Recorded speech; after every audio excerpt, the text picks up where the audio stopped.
Okay, we're silent. We are silent and recording. Trey, Dante, be quiet. You're continuing to talk, I will send you out. We're starting with Sonny's chapter on page 243. This is the third to last chapter of Homegoing by Gyasi. Sonny is Willie's son.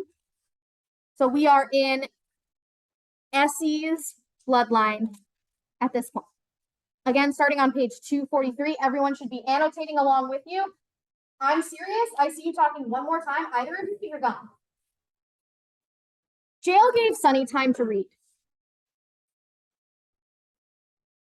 He used the hours before his mother bailed him out to thumb through the souls of black folk.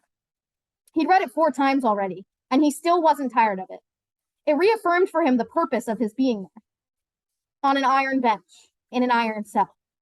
Every time he felt the futility of his work for the NAACP, he'd finger the well-worn pages of that book, and it would strengthen his resolve. You need to be actively annotating.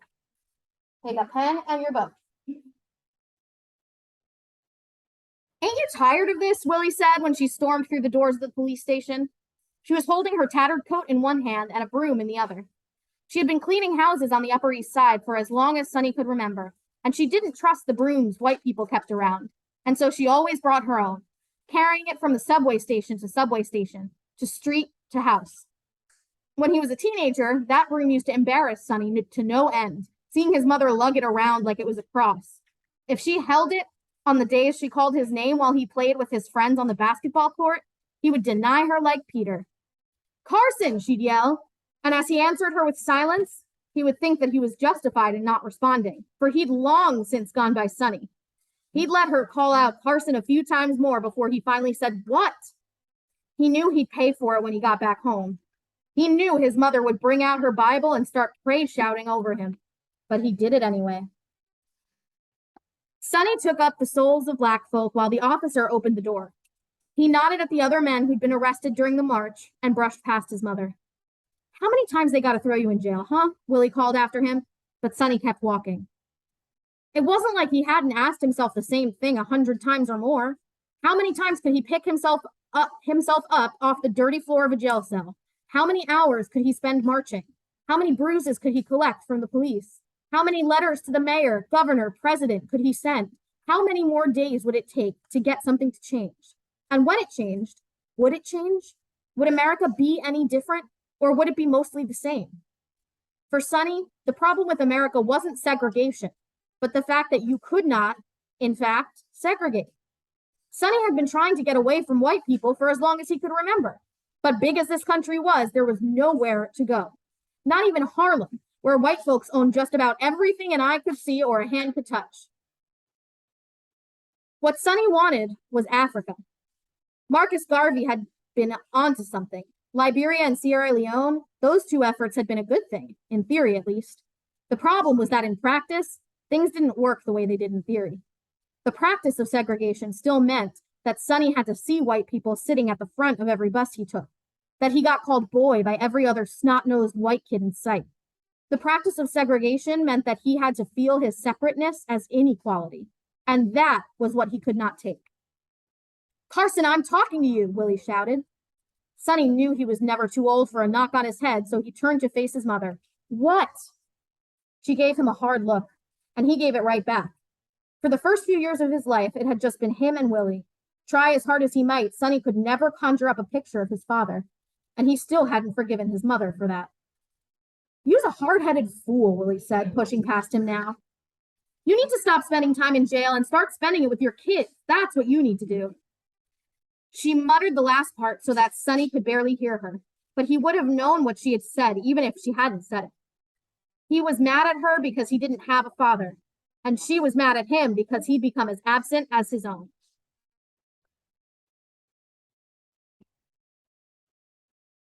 Sonny was on the housing team at the NAACP. Once a week, he and the other men and women on the team went around to all the different neighborhoods in Harlem to ask people how they were faring. We got so many roaches and rats, we got to keep the toothbrushes in the fridge, one mother said. It was the last Friday of the month, and Sonny was still nursing Thursday night's headache. He said to the woman, sweeping a hand over his brow, as though he could mop up a bit of the pain that pulsed there. You have to put your name on the list.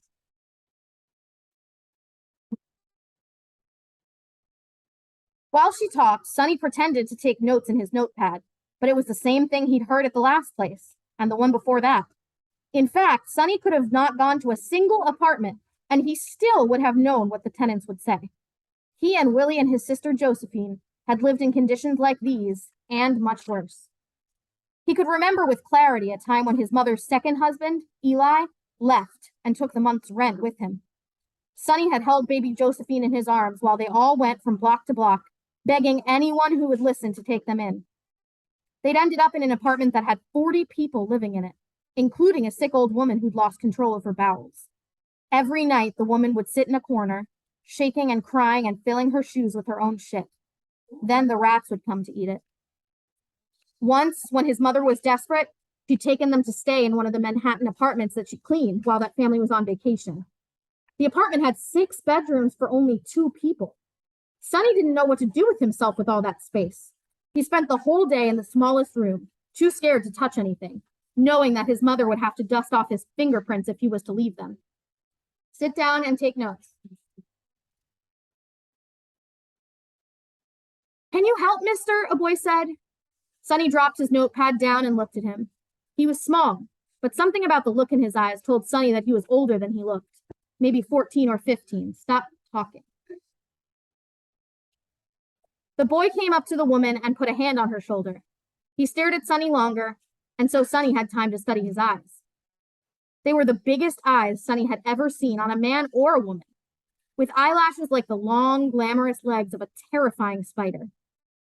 You can't, can you? The boy said. He blinked twice quickly, and watching his spider-leg lashes entangle, Sonny was suddenly filled with fear. You can't do a single thing, can you? The boy continued. Sonny didn't know what to say.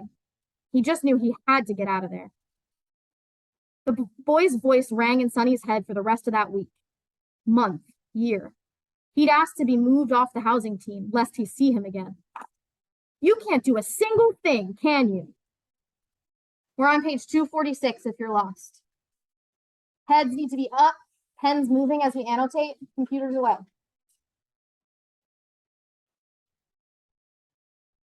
Where's your pen? Dante, where's your pen? Does anyone have a pen for Dante to borrow? Thank you, Xavier. Sonny was arrested at another march, and then another, and then another. After the third arrest, when Sonny was already handcuffed, one of the police officers punched him in the face. As his eyes started to swell shut, Sonny puckered his lips as if to spit, but the officer just looked him in his one good eye, shook his head, and said, "Do that, and you'll die today." His mother saw his face and started to weep. "I didn't leave Alabama for this," she said. Sonny was supposed to go to her house for Sunday dinner, but he skipped it. He skipped work that week, too. You can't do a single thing, can you? Reverend George Lee of Mississippi was fatally shot while trying to register to vote. Rosa Jordan was shot while riding a new desegregated bus in Montgomery, Alabama. She was pregnant. You can't do a single thing, can you? Sonny kept skipping out on work. Instead, he sat on a bench next to the man who swept the barbershops on 7th. Sonny didn't know the man's name. He just liked to sit and talk to him. Maybe it was the fact that the man held a broom like his mother did. He could talk to him in a way he'd never been able to talk to her. What do you do when you feel helpless? Sonny asked. The man took a long drag off his Newport. This helps, he said, waving the cigarette in the air. He pulled out a small glassine bag from his pocket and placed it in Sonny's hand. When that don't help, this do, he said. Sonny fingered the dope for a while. He didn't speak, and soon the barber's sweep took up his broom and left. Sonny sat on that bench for nearly an hour, just running that small bag from finger to finger, thinking about it. He thought about it as he walked the 10 blocks home. He thought about it as he fried an egg for dinner. If nothing he did changed anything, then maybe he was the one who would have to make a change. By mid-afternoon the next day, Sonny had stopped thinking about it.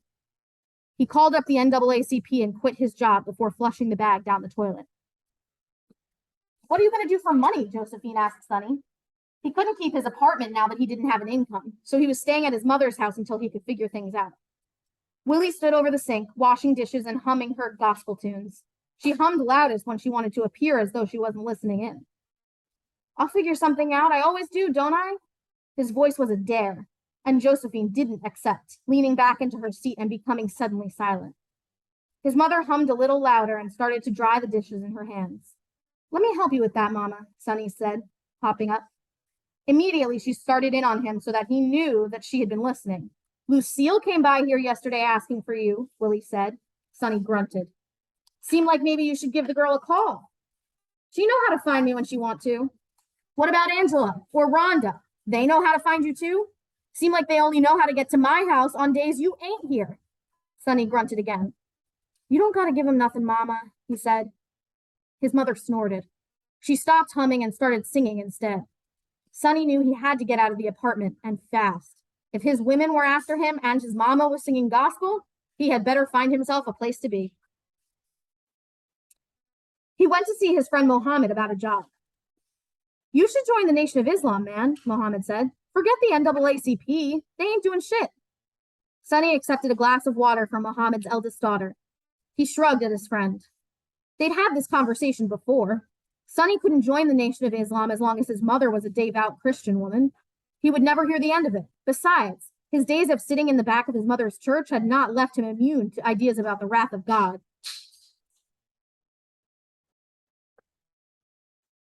Xavier, don't do that. I saw you throw something. Let's not lie at this point.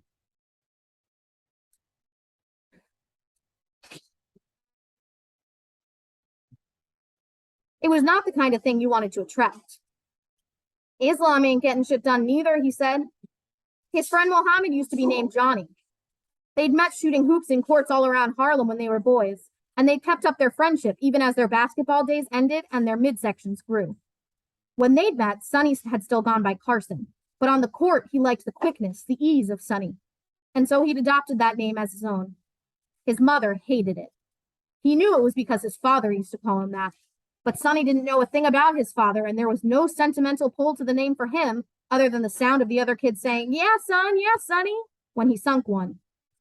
It's dry out there, Sonny, Mohammed said. You gotta know something, anything, man. We're on page 249. How much school you had? Mohammed asked. Couple years, Sonny said. In truth, he couldn't remember finishing 1 year in any one place. So much had he skipped school, moved around, gotten kicked out. 1 year, out of sheer desperation, his mother had tried to get him into one of the fancy white schools in Manhattan. She'd marched into the office wearing glasses and carrying her best pen. While Sonny looked at the pristine building, clean and shiny, with smartly dressed white children entering and exiting as calmly as can be, he thought about his own schools, the ones in Harlem that had the ceiling falling in and smelled of some unnameable funk. And he was surprised that both things could even be called schools. Sonny could remember how the white school officials had asked his mother if she wanted some coffee. They told her that it just wasn't possible for him to go there. It just wasn't possible. Sonny could remember Willie squeezing his hand with one of hers as they walked back to Harlem, wiping away tears with the other. To comfort her, Sonny said he didn't mind his schools because he never went. And Willie said the fact that he never went was what was wrong with them. That ain't enough for the one thing I heard about, Mohammed said. I gotta work, Mohammed, I got to. Mohammed nodded slowly, thinking. And the next week, he gave Sonny the number of a man who had left the nation and now owned a bar. 2 weeks later, Sonny was taking drink orders at Jasmine, the new jazz club in East Harlem. Sonny moved his things out of his mother's house the night he found out he got the job. He didn't tell her where he was working because he already knew she didn't approve of jazz or any other kind of secular music. She sang for the church, used her voice for Christ, and that was it. Sonny had asked her once if she had ever wanted to be famous like Billie Holiday, singing so sweet that even white people had to pay attention. But his mother just looked away and told him to be careful of that kind of life. Jasmine was too new to attract the big-time clients and players. Most days, the club was half empty, and the workers, many of whom were musicians themselves, hoping to be seen by the kind of people who could make their own careers, quit before the club was even 6 months old. It wasn't long before Sonny became head bartender. "Give me a whiskey," a muffled voice called to Sonny one night. He could tell it was a woman's voice, but he couldn't see her face.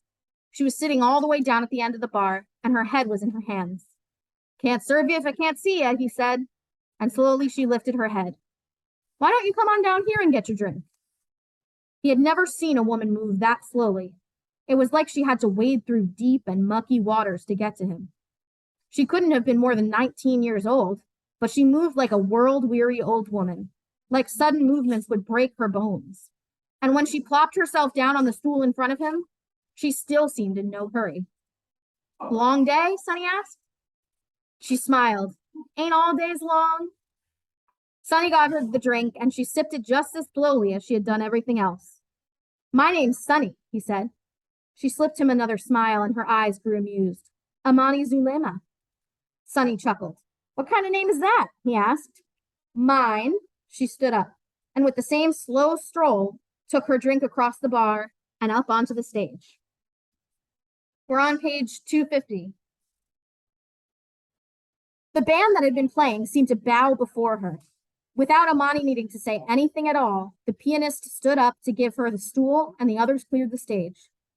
She set her drink on top of the piano and started running her hands along the keys. Here, on the piano, was the same lack of urgency that Sonny had noticed before, just fingers lazily ambling along. It was when she started singing that the room grew really quiet. She was a small woman, but her voice was so deep it made her look much larger. There was a gravelly quality to the sound, too, like she had been gargling with pebbles to prepare herself. She swayed while she sang, first one way, then a cock of the head before moving the other way. When she started to scat, the small crowd grunted and moaned and even shouted amen once or twice. A few people came in off the street and stood in the doorway, just trying to catch sight of her. She ended in a hum, a sound that seemed to come from the fullest part of her gut, where some said the soul lived. It reminded Sonny of his childhood, of the first day his mother sang out in church. He was young, and Josephine was just a baby bopping on Eli's knee. His mother had dropped her songbook on the ground, and the whole congregation had been startled by the noise, looking up at her. Sonny felt his heart catch in his throat. He remembered that he had been embarrassed for her. Back then, he was always angry at or embarrassed by her. But then she had started to sing. "I shall wear a crown," she sang. "I shall wear a crown." Want to sit up or stand up. It was the most beautiful thing Sonny had ever heard, and he loved his mother then, like he had never loved her before. The congregation said, "Sing, Willie, and amen, and bless God," and it seemed to Sonny that his mother didn't have to wait for heaven for her reward. He could see it. She was already wearing her crown. Amani finished her humming and smiled at the crowd as they started to roar with clapping and praise. She picked her drink up from the top of the piano and drank it all the way down. She walked back towards Sonny and set the empty glass in front of him. She didn't say another word as she made her way out. Sonny was staying in some projects on the east side with some folks he kind of knew. Against his better judgment, he had given his mother his address, and he knew she had given it to Lucille when the woman showed up holding his daughter. "Sonny!" she shouted. She was standing on the sidewalk outside the apartment building. There could have been upwards of 100 Sonnys in Harlem. He didn't want to admit that this one was him. "Carson Clifton, I know you're up there." There was no back door to the apartment, and it would only be a matter of time before Lucille figured out a way up. Sonny leaned the top half of his body out of his third-floor window. We're on 252. "What do you want, Luce?" he asked. He hadn't seen his daughter in nearly a year. The child was big, too big to be cocked against her tiny mother's hip, but Lucille had always had strength enough to spare. "Come let us up," she hollered back, and he sighed one of what Josephine called his old lady sighs before going down to get them. Lucille wasn't in the room, but 10 seconds before Sonny regretted letting her in. "We need money, Sonny." "I know my mama been paying you." "What am I supposed to feed this child? Air? Air can't grow a child." "I ain't got nothing for you, Lucille. You got this apartment. Angela told me you gave her something just last month." Sonny shook his head. The lies these women told each other and themselves. "I ain't seen Angela in longer than I seen you." Lucille harumphed. "What kind of father are you?" Sonny was angry now. He hadn't wanted any children, but somehow he had ended up with three. The first was Angela's girl, the second Rhonda's, and the third was Lucille's girl, who had come out a little slow. His mother gave them all some money each month, even though he had told her to stop and told each of his women to stop asking her. They didn't listen. When Angela had given birth to their daughter, Etta, Sonny was only 15 years old. Angela was only 14. They'd said they were going to get married and do things the right way, but when Angela's parents found out she was pregnant and that the baby was Sonny's, they'd send her down to Alabama to stay with her family there until the baby was born. And then they wouldn't let him see either girl when Angela came back up. Sonny really had wanted to do right by Angela, by his daughter, but he was young and unemployed, and he figured Angela's parents were probably right when they said he was basically good for nothing. It nearly broke his heart the day Angela married a young pastor who worked the revival circuits down south. The pastor would leave Angela in Harlem for months at a time, and Sonny thought if he could have her, he would never leave her. But then he'd look at himself in the mirror sometimes, and he'd see features he didn't recognize from his mother's face. His nose wasn't hers, nor were his ears. He used to ask his mother about these features when he was young. He used to ask her where his nose, his ears, his lighter skin came from. He used to ask her about his father, and all she would say was that he didn't have a father. He didn't have a father, but he had turned out all right. Right? He would tease the man in the mirror, right? She ain't even a baby no more, Lucille, look at her. The girl was hobbling around the apartment on her little sea legs. Lucille shot Sonny a killing look, snatched the child up, and left. And don't go calling my mama for money now, neither, he shouted after her. He could hear her stomping all the way down the stairs and out into the street. 2 days later, Sonny was back at Jasmine. He had asked the other folks who worked there when Amani would be back, but none of them knew. She go where the wind blow, Blind Louie said, wiping down the bar. Sonny must have sighed a little because soon Louie said, I know that sound. What sound? You don't want none, Sonny. Why not? Sonny asked.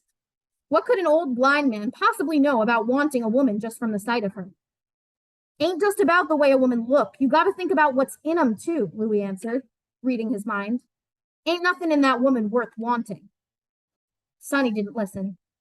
It took 3 more months for him to see Amani again. By that time, he'd gone looking for her, dropping in at club after club, waiting to see some slow stroll make its way up to the stage. When he found her, she was sitting at a table in the back of the club, sleeping. He had to get close to know this, so close he could hear the inhale and exhale of her breath as she snored. He looked around the room, but Amani was in a dark corner of the bar and no one seemed to be looking for her. He pushed her arm. Nothing. He pushed her arm again, harder this time. Still nothing. On the third push, she rolled her head to one side so slowly it was like a boulder moving. She blinked a couple of times, a slow, deliberate movement that brought her heavy lids and thick eyelashes together. Leave it. That's going to fall. Okay. When she looked at him finally, Sonny could see why she might need to blink. Her eyes were bloodshot, the pupils dilated. She blinked twice more, this time quickly, and watching her, it suddenly occurred to Sonny that he hadn't considered what he would do once he'd found her. You singing tonight? He asked meekly. Do it look like I'm singing? Sonny didn't answer. Amani started to stretch her neck and shoulders. She shook her whole body out. What do you want, man? She asked, seeing him again. What do you want? You, Sonny admitted. He had wanted her since the day he saw her sing. It wasn't her slow gait or the fact that her voice had reminded him of his favorite memory of his mother. It was that he had felt something in himself open up when she started singing that night. And he wanted to capture just a little bit more of that feeling, keep it for himself.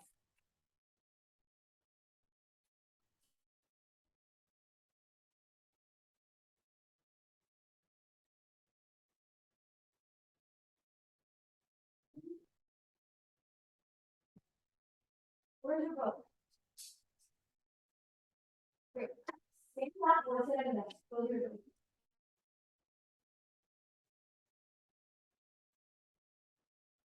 We're on page 254. She shook her head at him and smiled a little. Well, come on. They went out into the street. Sonny's stepfather, Eli, liked to walk. And when he was around, he used to take Sonny and Willie and Josephine all around town. Maybe that was how his mother had grown to like walking too, Sonny thought. He still remembered the day that she had walked with him all the way down into the white part of the city. He thought they would keep on going forever and ever, but she had stopped suddenly, and Sonny found himself disappointed, though he hadn't been able to figure out why. With Amani, Sonny passed by places he knew from his days on the housing team. Jazz joints for the down and out, cheap food stands, barber shops, all with junkies on the street holding hats outstretched in their hands.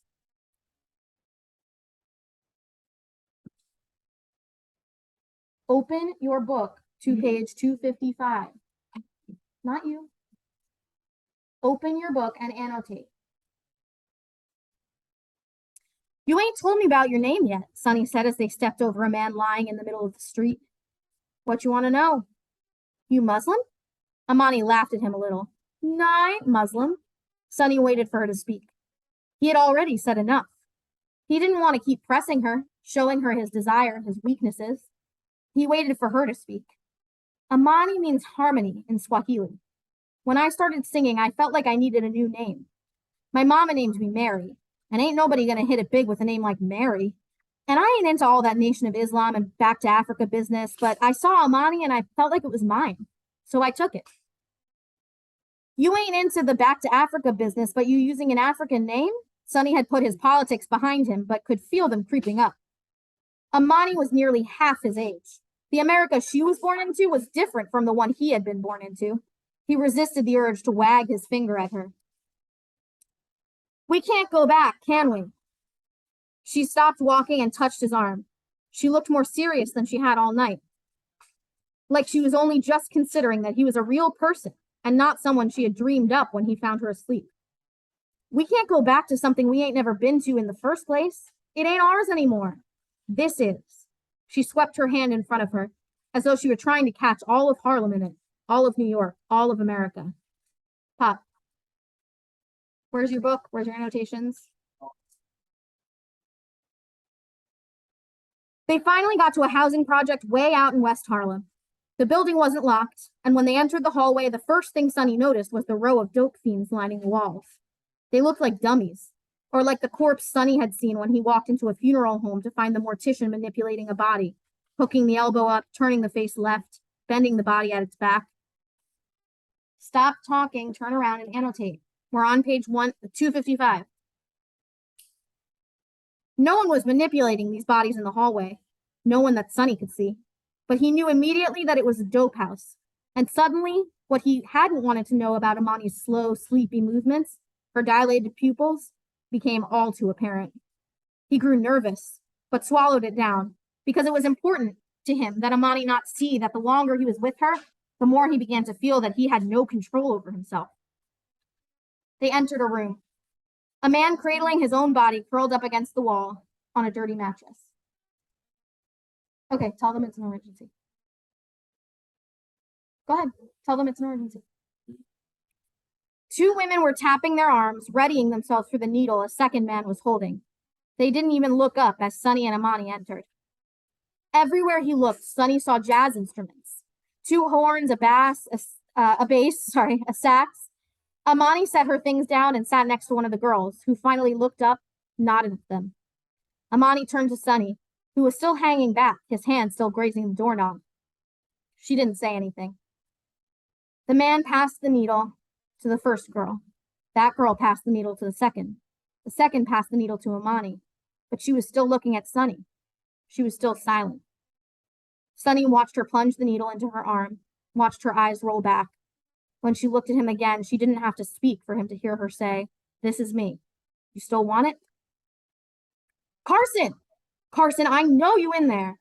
He could hear the voice, but at the same time, he couldn't hear it.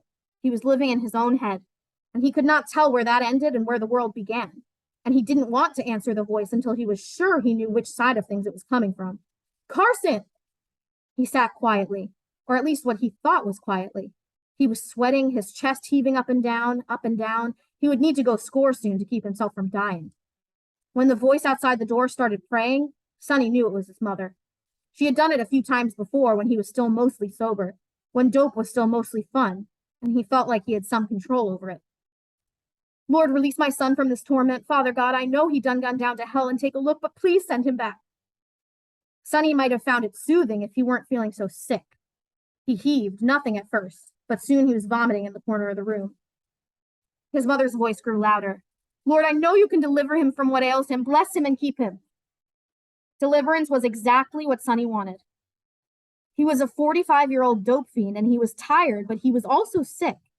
And the sickness of trying to come off the dope outweighed his exhaustion with staying on it every single time. His mother was whispering now, or maybe Sonny's ears were no longer working. Soon he couldn't hear anything at all.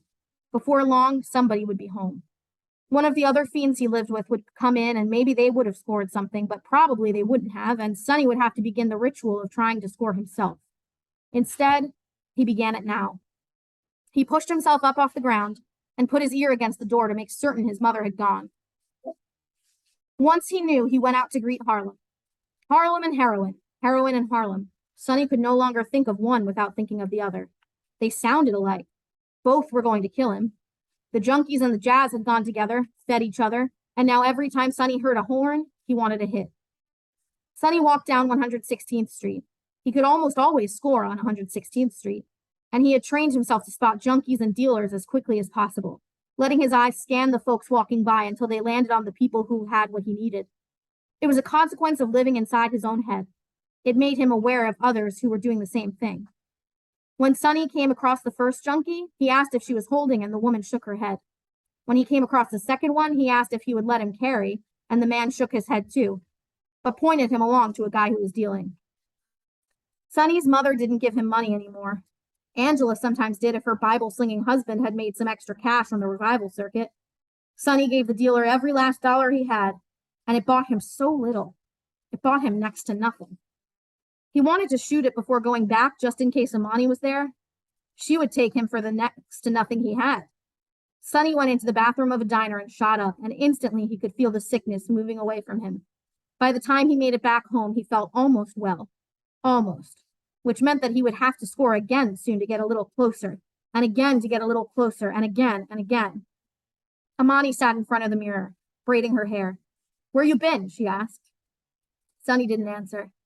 He wiped his nose with the back of his hand and started rummaging around the fridge for food. They lived in the Johnson houses on 112th and Lexington, and their door was never locked. Junkies came and went from one apartment to the next. Someone was passed out on the floor in front of the table. Your mama was here, Amani said. Sonny found a piece of bread and ate around the mold. He looked at Amani as she finished her hair and stood up to look at herself. She was getting thick around the middle. She says she wants you to come home for Sunday dinner. Where are you going? He asked Amani. He didn't like it when she got dressed up.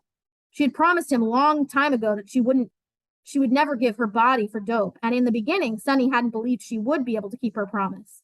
A dope fiend's word didn't count for much. Sometimes, for assurance, he would follow her as she walked around Harlem on those nights when she did her hair up, put her makeup on her face. Every time he did, it ended the same sad way.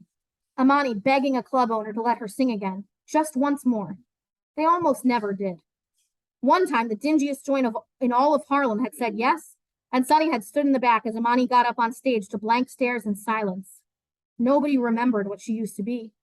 All they could see was what she was now. You should go see your mama, Sonny. We could use some money.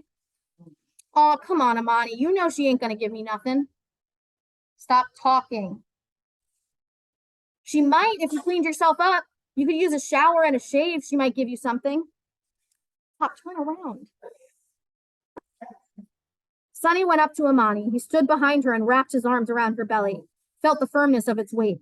Why don't you give me something, baby? He whispered into her ear. She started to wriggle, but he held firm and she softened, leaned into him. Sonny had never loved her. Not really, but he had always wanted her. It took him a while to learn the difference between those two things. I just did my hair, Sonny, she said, but she was already offering him her neck, bending it to the left so that he could run his tongue along the right side. Sing me a little something, Amani, he said, reaching for her breast. She hummed at his touch, but didn't sing. Sonny let his hand wander down from her breast, down to meet the tufts of hair that awaited him. Then she started. I love you, Porgy. Don't let him take me. Don't let him handle me and drive me mad. She sang so softly it was almost a whisper. Almost. By the time his fingers found her wet, she was back at the chorus. When she left that night to go out to the jazz clubs, they wouldn't let her sing, but Sonny always did. I'll go see my mama, he promised when she left the front door swinging. Okay, you've got about 4 pages left of this chapter to annotate for homework, and it's not due tomorrow, it is due Wednesday. Finished it? That's great.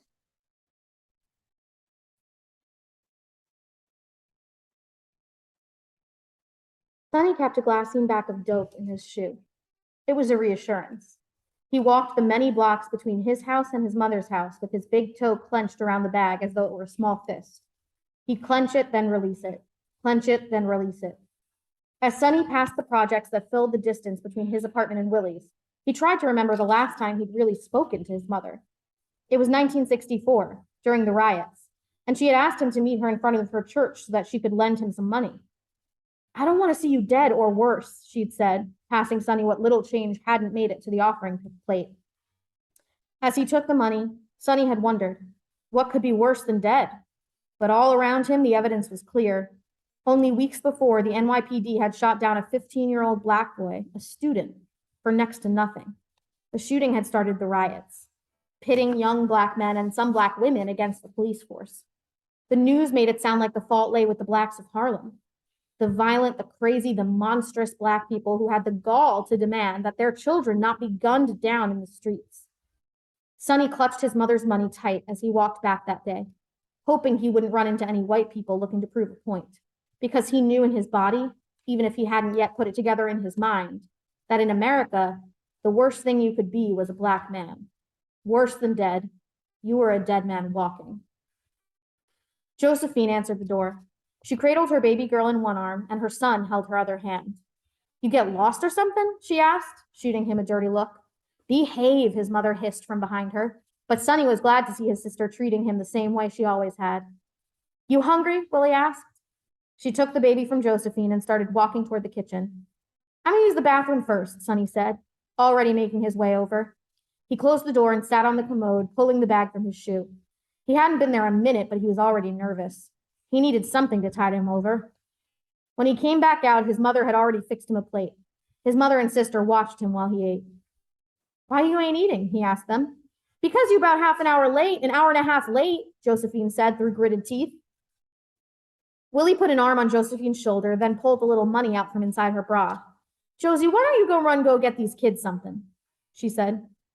The look Josephine sent Willie hurt Sonny more than anything she had said to him yet.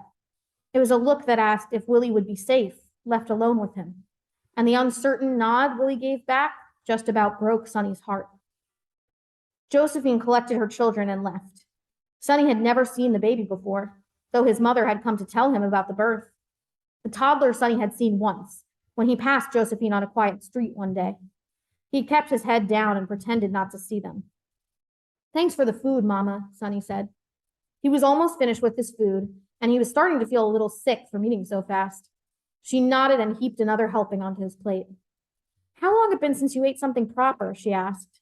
Sonny shrugged, and his mother continued to watch him. He was uncomfortable again. The small hit he took was wearing off too quickly, and he wanted to excuse himself to go do more, but too many trips to the bathroom would only make her suspicious. Your father was a white man, Willie said calmly. Sonny nearly choked on the chicken bone he had been working over. You used to ask me about him long time ago, and I ain't never told you nothing, so I'm telling you now.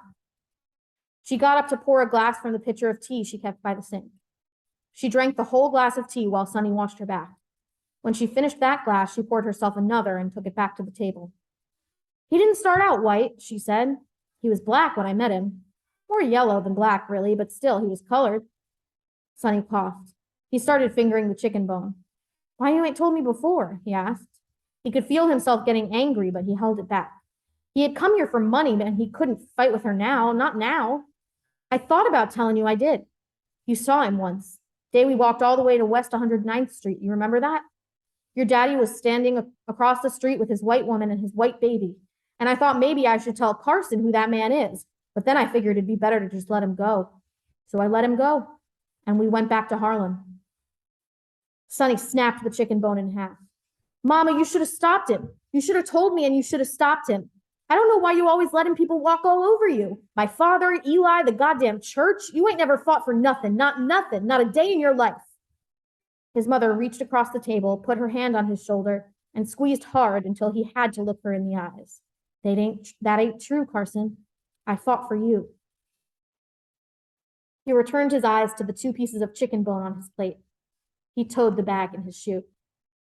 You think you've done something because you used to march? I marched. I marched with your father and with my little baby all the way up from Alabama, all the way to Harlem. My son was going to see a better world than what I saw, what my parents saw. I was going to be a famous singer. Robert wasn't going to have to work in a mine for some white man. That was a march too, Carson. Sonny started looking toward the bathroom. He wanted to excuse himself and finish up the bag in his shoe. He knew it would probably be the last he could afford for a long, long while. Willie cleared his plate and refilled her tea. He could see her standing at the sink, drinking in long, deep breaths, her chest and back rising and falling as she tried to collect herself. She came back and sat down right in front of him, looking at him all the while. He was always so angry. Even as a child, he was angry. I used to see you looking at me like you was like to kill me, and I didn't know why. It took me a long time to figure out that you was born to a man who could choose his life, but you would never be able to choose yours. And it seemed like you was born knowing that. She took a sip of her drink and stared off into space. White men get a choice. They get to choose their job, choose their house. They get to make black babies, then disappear into thin air like they wasn't never there to begin with. Like these black women they slept with or raped, done laid on top of themselves and got pregnant. White men get to choose for black men too. Used to sell them, now they just send them to prison like they did my daddy so that they can't be with their kids. Just about breaks my heart to see you, my son, my daddy's grandson, over here with these babies walking up and down Harlem who barely even know your name, let alone your face. All I can think is, this ain't the way it's supposed to be. There are things you ain't learned from me, things you picked up from your father even though you ain't know him, things he picked up from white men. It makes me sad to see my son a junkie after all the marching I'd done, but makes me sadder to see you thinking you can leave like your daddy did. You keep doing what you're doing and the white man don't got to do it no more. He ain't got to sell you or put you in a coal mine to own you. He'll own you just as is. And he'll say you the one who did it. He'll say it's your fault. Josephine came back in with the kids. They had ice cream smeared on their shirts and contented little smiles on their faces. Josephine didn't wait to hear more. She just took the kids straight into the bedroom to lay them down to sleep. Willie pulled a wad of cash out from between her breasts and slapped it on the table in front of him. This what you came for? She asked. Sonny could see tears forming in her eyes. He kept towing the glass-lined bag, his fingers itching to get at the money. Take it and go if you want to, Willie said. Go if you want to. What Sonny wanted was to scream, to take the money, take what was left in the bag in his shoe and find somewhere to go shoot up until he could no longer remember the things his mother had told him. That was what he wanted to do. But he didn't do that. Instead, he stayed. That is the end of Sonny's chapter. Next is Marjorie. We go back to Athea's line, and Marjorie is the very last descendant of Athea that we get to hear from. We only have 2 chapters left in the book, so I'm excited to hear your thoughts.